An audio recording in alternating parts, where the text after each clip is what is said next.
Então tá, vamos caminhar um pouco agora então, vamos para o quarto século, a igreja no quarto século. Agora nós estamos realmente avançando um pouco mais. A maioria das coisas que nós falamos até agora pegava sempre o segundo e o terceiro século meio junto. Agora nós vamos para o quarto século, que é um século em que vai mudar muita coisa. É um século em que ocorrem profundas transformações. E o próprio Império Romano estava passando por um momento de profunda transformação também. Num certo sentido, o Império Romano estava vivendo um momento de caos. Chegamos num momento em que havia 6 imperadores diferentes. 6 imperadores. No fim, acabou por prevalecendo um sujeito chamado Flávios Valérios Aurélios Constantinos, mais conhecido como Constantino. Esse Constantino, ele é um dos personagens mais importantes da história, não só da história da igreja, mas da história.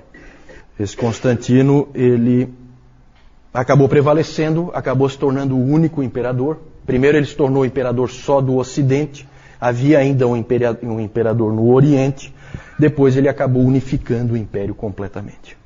E ele conseguiu prevalecer de uma maneira muito interessante. Ele ia enfrentar um inimigo dele, que era o Maxentius, que também estava querendo ser o único imperador, e aí haveria uma batalha no dia seguinte. E naquela noite, na véspera da batalha, ele teve uma visão, no sonho, em que ele viu no céu um símbolo, e uma voz disse para ele o seguinte: esse símbolo ele tinha as letras gregas Ki e Rho. Daqui a pouco eu vou mostrar o símbolo para vocês. E aí ele ouviu uma voz que disse assim: com este sinal vencerás. O que ele fez no dia seguinte, no dia da batalha?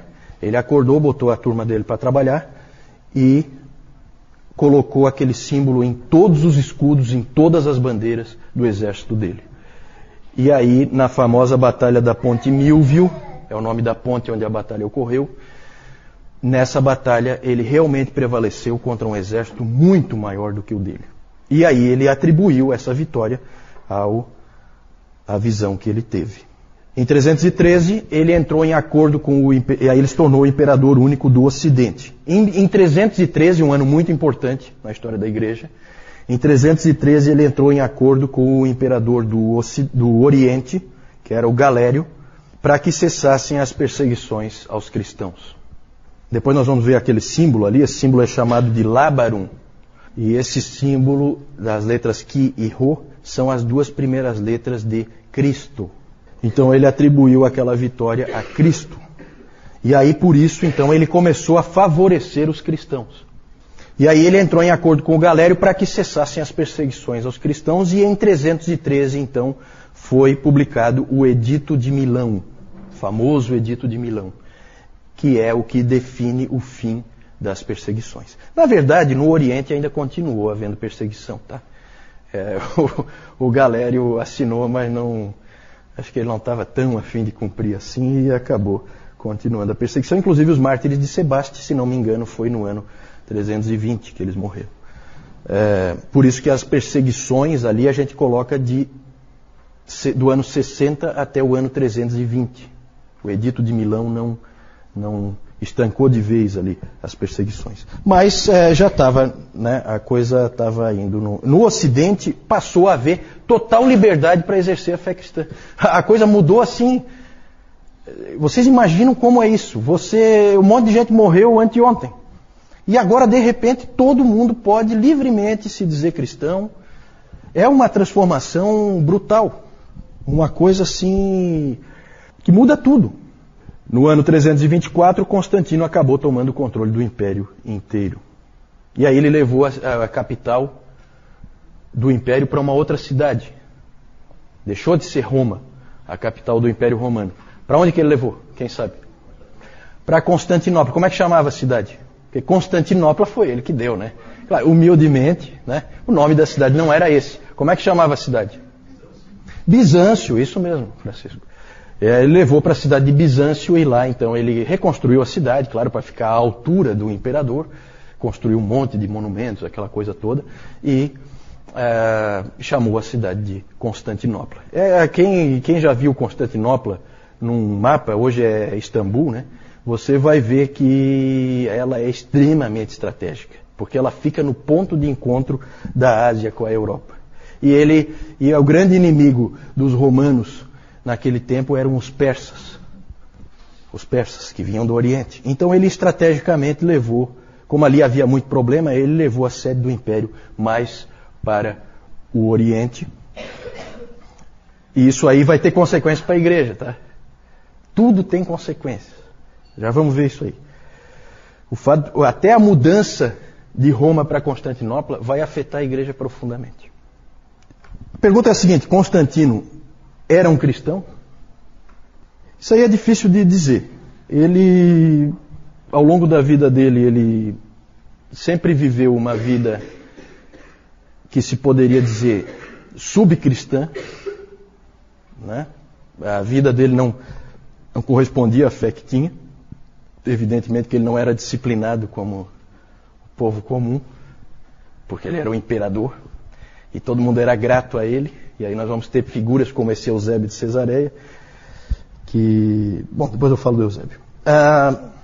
Mas ele sempre foi confuso no seu entendimento da fé. Ele dizia que Jesus Cristo tinha salvo ele dos seus pecados, mas ele sempre interferia na igreja. Quando ele dava um palpite, normalmente era errado. Então o entendimento dele era precário. Ele originalmente era um adorador do Deus Sol, como geralmente as tropas romanas eram. Então é difícil dizer. Ele na verdade nunca se batizou. Ele foi batizado só no ano da sua morte. Então deixaram para a última hora. Talvez também por causa daquele pensamento, sabendo que ele não vai cumprir nada mesmo. Então vamos deixar para lavar os pecados dele na última hora, quando ele não puder mais cometer. Eu acho que isso aí a igreja já tratou de fazer assim, porque viram que ele tratava os seus inimigos com extrema crueldade, não foi diferente dos outros, né? Só que agora os cristãos não são mais os inimigos. Então os cristãos escaparam, né? Uma coisa a gente pode dizer com certeza: se ele era cristão ou não, a gente não sabe direito. Mas uma coisa é clara: Constantino não somente tolerou a fé cristã, mas ele fez de tudo para fortalecê-la. Constantino auxiliou de todas as maneiras que ele podia a fé cristã. Algumas coisas que ele fez: ele livrou todos os oficiais das igrejas, os presbíteros, de qualquer tipo de trabalho. Eles passaram então a se dedicar somente à igreja. Passou a ser então a ideia do clero profissional. Eles passam a viver do fato de serem presbíteros. Uma coisa que ele trouxe e que continua vigente no Império Romano atual, né, porque o Império Romano parece que não acabou. Na verdade, nós continuamos com as mesmas coisas que foram implantadas pelos imperadores estão aí, como por exemplo nós aqui hoje. Foi ele que instituiu que o domingo, o dia do Senhor, é um dia livre. Ninguém deve trabalhar nesse dia. Se nós estamos aqui hoje, e a gente não precisa vir no canto do galo, né, Moisés? Senão nós teríamos que vir aqui 4 da manhã, na hora do banho de rio, né, João? Nós teríamos que estar aqui para o culto e depois nós íamos, cada um para o seu local de trabalho. As crianças iam para a escola e assim seria, não fosse esse sujeito. Isso continua vigente em todos os países que foram cristianizados, certo? Foi ele que implantou isso, com a sua autoridade, com o seu poder. Que mais? Ele começou a construir as grandes igrejas, as grandes catedrais. Então todas aquelas grandes igrejas, a ideia vem dele. Ele tinha poder para isso, tinha força para isso, tinha recursos para isso. E aí ele foi quem introduziu esse tipo de coisa. E na mesma época de Constantino viveu um sujeito importante, esse aí, Eusébio de Cesareia, que também é considerado um pai da igreja.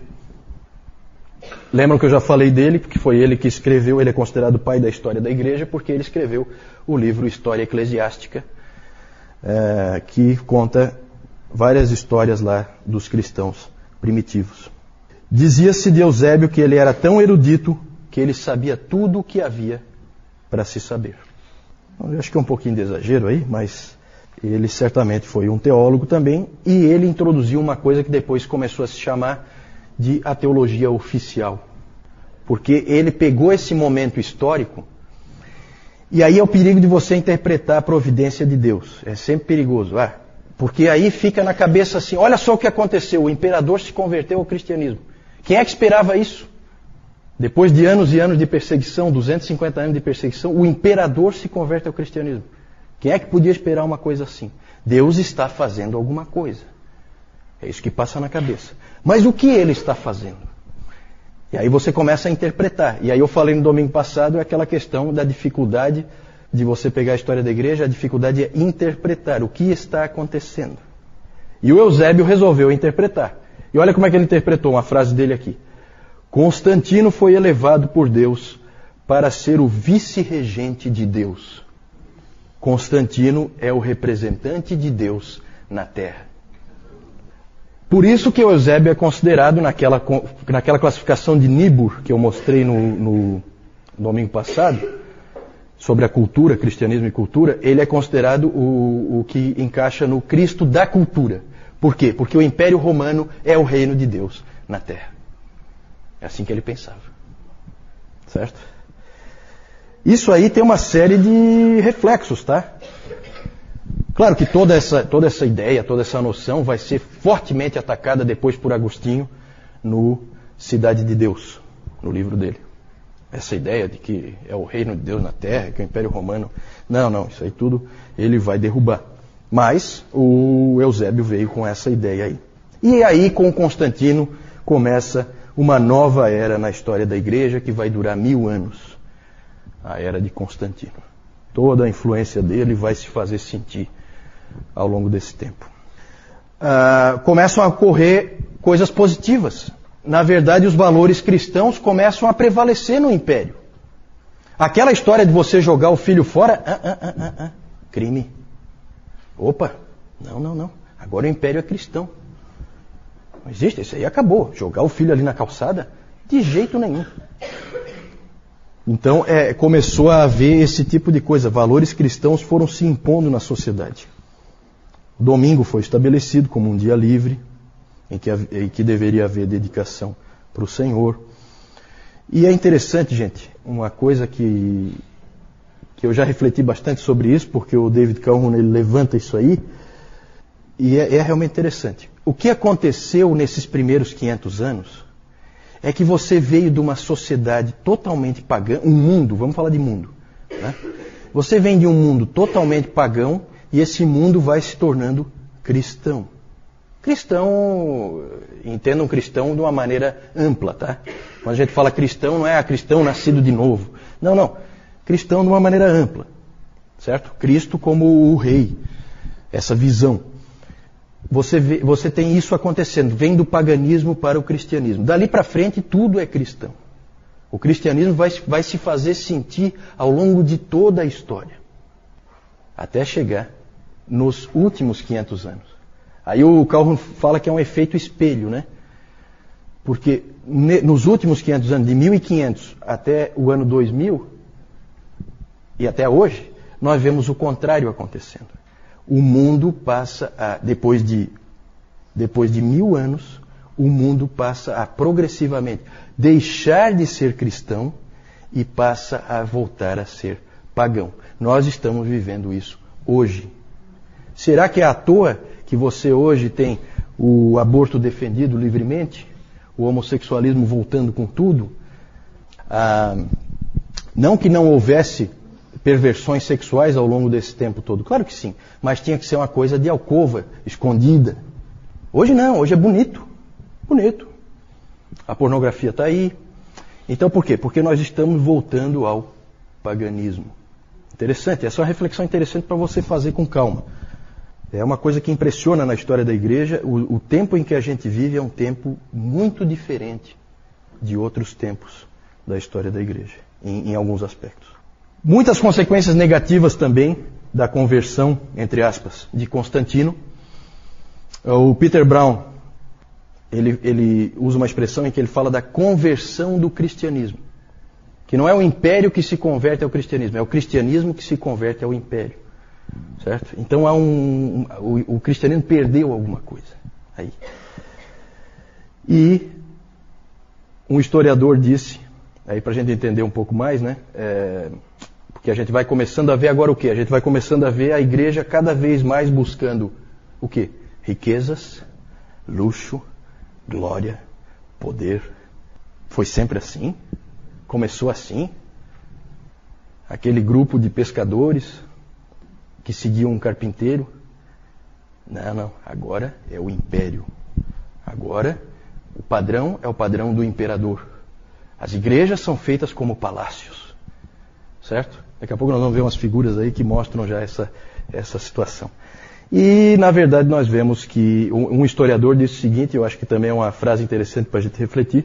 Ele fala assim: a Igreja Católica Romana é o fantasma do Império Romano. O Império Romano acabou, mas no catolicismo romano você tem todos aqueles elementos ali sobrevivendo, né, numa coisa assim meio fantasma mesmo, né?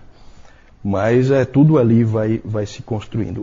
Outras consequências, por exemplo, aí eu não sei, alguns vão dizer que foi ótima, isso que eu vou falar agora, que foi uma coisa ótima, e outros vão dizer que foi péssima. O quê? Conversões em massa. Por que será? Gente, agora ser cristão é fácil e é extremamente vantajoso. Exatamente. Agora é maravilhoso ser cristão. Então você tem centenas de milhares de conversões ao cristianismo, como nunca se viu. Impressionante. O que é um imperador, né? O imperador é um grande evangelista de massas, né? Gente, essa coisa assim de evangelismo em massa tem que tomar cuidado, porque há conversões e conversões, né? Tem que tomar um pouquinho de cuidado. E é claro que depois de Constantino surge uma coisa que antes não existia. Existiam heresias, existiam gente que entendia as coisas erradas, mas não existia uma coisa chamada nominalismo. O que é nominalismo? Cristão nominal, cristão só de nome, que não tem compromisso nenhum com Cristo, não tem compromisso nenhum com a fé cristã. Mas vai à igreja todo domingo, certo? E vai sempre prestar aquela reverência verbal a um Deus que na verdade ele não adora, ele não está nem aí, porque para ele é interessante. E aí a gente vê de novo o fantasma do Império Romano, né, no que a gente vê normalmente no catolicismo romano. Pode seguir aí. Eu não vou gastar tempo aqui, mas eu acho que a gente não pode deixar de falar, para a gente não passar a ideia de que a igreja só existia no Império Romano. Tá? A igreja fora do Império, no quarto século, o que nós temos ali? Na Ásia, o centro da igreja, a igreja mais forte na Ásia, está na Pérsia. Existia uma igreja forte, fora do Império Romano, lá na Pérsia. Essa igreja passou a ser perseguida violentamente aí no quarto século. É interessante porque no que cessou a perseguição no Império Romano, começou na Pérsia. Talvez até pela própria cristianização do Império Romano, os persas que eram inimigos dos romanos podem ter feito essa associação de que cristãos são romanos e, portanto, são nossos inimigos. E aí houve uma das maiores, talvez a maior perseguição que já ocorreu em massa, né, perseguição em massa da história da igreja. Existem estimativas de que 190 mil cristãos persas tenham sido mortos nessa grande perseguição no quarto século na Pérsia. Isso é bem mais do que todos os mortos nos 250 anos de perseguição no Império Romano. E o interessante é que esses cristãos ali da Pérsia normalmente foram bem mais fiéis do que os cristãos lá do Império Romano. Eles apostataram muito menos, foram muito mais fiéis, na média. Claro que a gente conhece poucas histórias, porque nós temos registros principalmente do Império Romano. De novo, aquela seletividade, a gente só consegue contar o que a gente tem, e o que a gente não tem é um problema.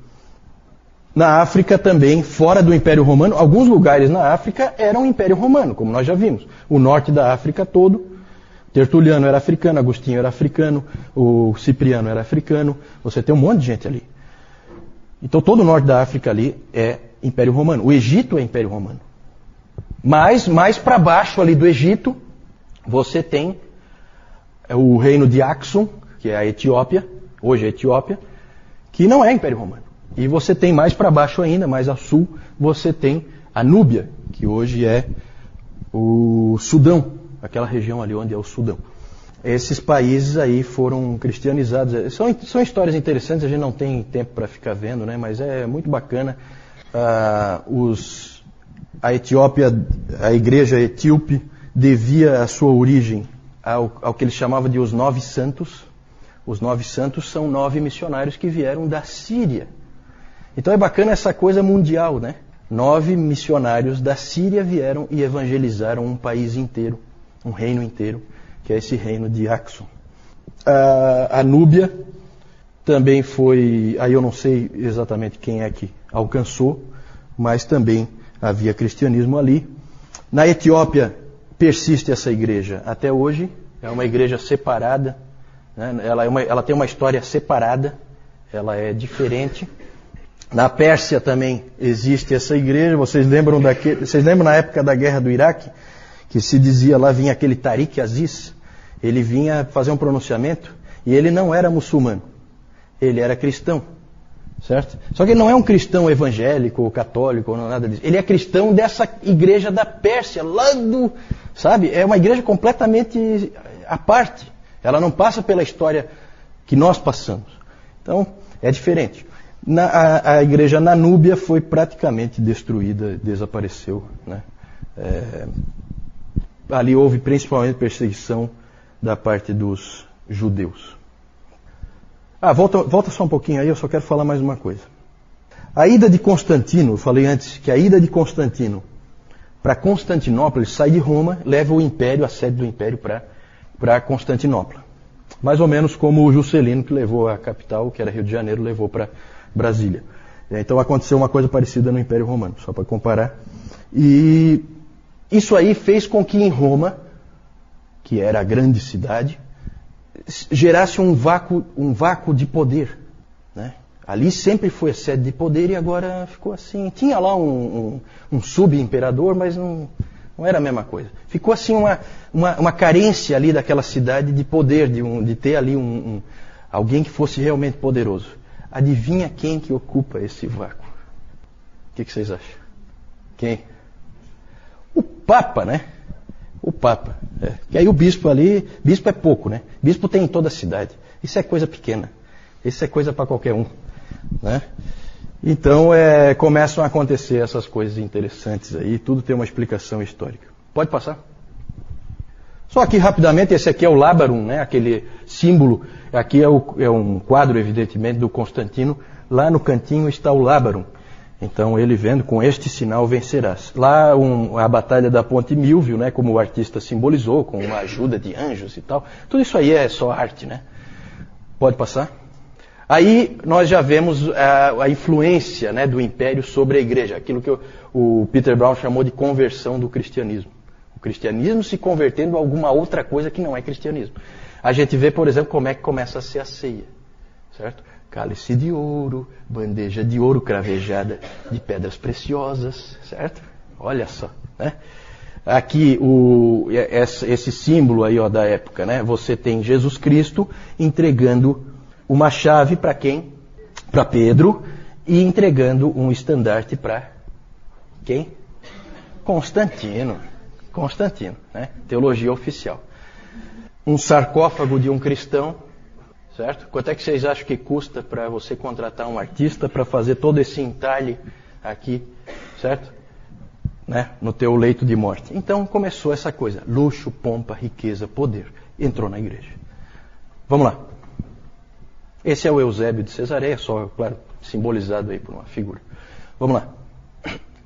Vamos falar agora, trocando alguma dúvida aí, nessa questão do quarto século? Não sei. A pergunta é se consta na batina dos padres esse símbolo ali, o Lábarum. Pode ser, eu até vou investigar isso aí. Pergunta interessante. Vamos ver.